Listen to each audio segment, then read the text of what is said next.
cameras don't lie. The seats are empty. Rows of them, bright red, completely bare, right in the middle of the stand. This is the Estadio Akron in Guadalajara. South Korea just beat Czechia 2-1, and somewhere in a press release, FIFA is calling this match a near sellout, 44,985 fans, in a stadium that holds 45,664, less than 700 seats short of full. So which is it, full or empty? Because it cannot be both. Stick around, because the answer to that question opens up something much bigger than one stadium in Mexico. It's about where your ticket money actually goes, and who FIFA decided this World Cup was really for. This is the 2026 World Cup. First time it's ever been split across 3 countries, the US, Canada, and Mexico. First time it's ever had 48 teams instead of 32. FIFA has called it the biggest, most ambitious World Cup in the tournament's history, and the demand backed that up. Over 20 million ticket requests came in during just the first phase of sales. 20 million people trying to get into stadiums that, combined, don't even hold a fraction of that number. To handle that demand, FIFA did something it's never done at a World Cup before. Dynamic pricing, prices that move depending on how badly you want in. Sounds simple enough. A tournament built for record-breaking numbers of fans, more accessible than ever. Except, that's not exactly what happened next. Let's go through exactly what happened. Ticket sales rolled out in phases, starting back in 2025. Random draws first, then targeted sales tied to specific national federations. And as each phase landed, the actual numbers started coming out, and they were nothing like what fans expected. Group stage tickets, depending on the match, ran anywhere from $180 up to $700. That's just to get in the door for a single game in the early rounds. Now compare that to the final. The cheapest seat for the July 19th championship match, $4,185. The most expensive listed, $8,680. For context, when the U.S. hosted the World Cup back in 1994, tickets ranged from $25 to $475 total for any match, including the final. Even Qatar 2022, which already drew plenty of criticism over pricing, topped out around $1,600. So somewhere between 1994 and now, the price of a World Cup seat didn't just go up. It went up by a factor of almost 20. And that's before you even get to what happened once fans actually showed up to the stadiums. Toronto. Canada's first ever World Cup match on home soil against Bosnia and Herzegovina. BMO Field holds just over 44,000 people. Over 1,000 of those seats sat unsold right up until kickoff. And the ones still available? Category 1 and Category 2 tickets, priced between $1,645 and $2,240 for a group stage match on debut night in their own country.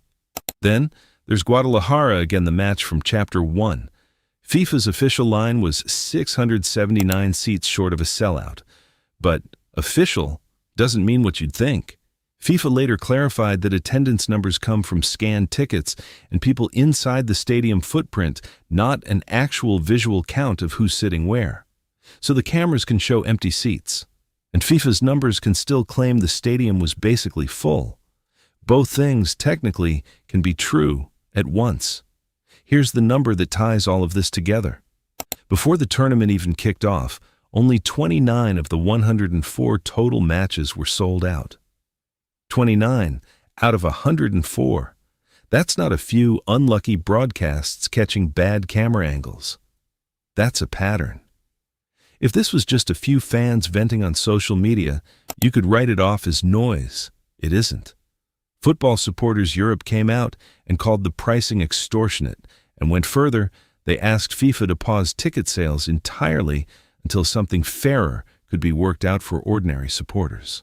Scotland's own fan group, the Association of Tartan Army Clubs, said something similar in their own words, that these prices are shutting out the next generation of young fans before they ever get the chance to fall in love with a World Cup in person. Even politicians got pulled in.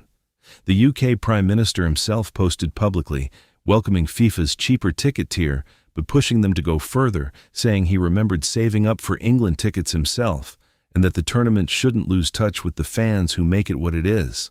And FIFA's president, Gianni Infantino. His defense was that if tickets were priced any lower, they'd just get bought up and resold on the black market anyway.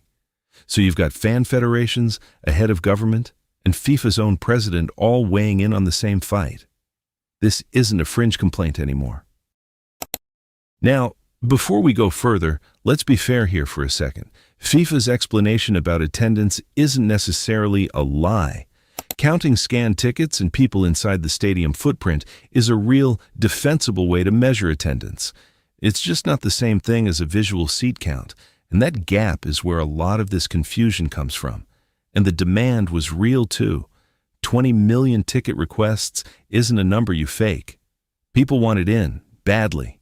Dynamic pricing also isn't some FIFA invention out of nowhere. Airlines, concerts, even other sports leagues use it constantly now. FIFA didn't break new ground there, they just brought an existing model to the World Cup for the first time. So maybe some of this really is just no-shows, resale gaps, and bad timing on camera angles. Maybe it's less FIFA inflating numbers and more a new system having growing pains. Maybe. But here's where it gets harder to call that a coincidence. After the backlash kept building, FIFA finally responded.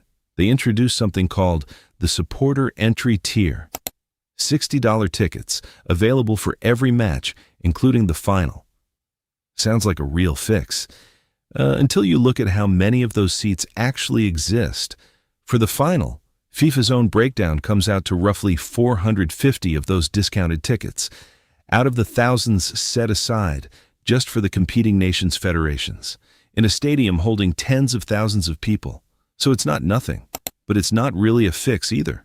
It's a few hundred seats scattered across a tournament that's pricing out hundreds of thousands of fans everywhere else. And if you zoom out even further, this isn't a one-tournament problem. 1994. Tickets topped out under $500. Qatar 2022, just over $1,600. Now, up to $8,680 for a single seat. Every World Cup, the ceiling gets higher. This one didn't come out of nowhere. It's the next step in a trend that's been building for 30 years. Make of that what you will. So here's the question. Was this just a tournament too big and too popular to manage perfectly? Or is this exactly what happens when FIFA decides the World Cup belongs to whoever can pay the most for it? Genuine demand problem or fans getting priced out of the sport they built? You've seen the numbers. You've seen the empty seats. So which one do you actually believe? Drop your answer in the comments. And yeah, we actually read them, so don't hold back. If you think this is a pattern and not a one-off, you already know what FIFA's next World Cup ticket announcement is going to look like. We'll be here when it drops.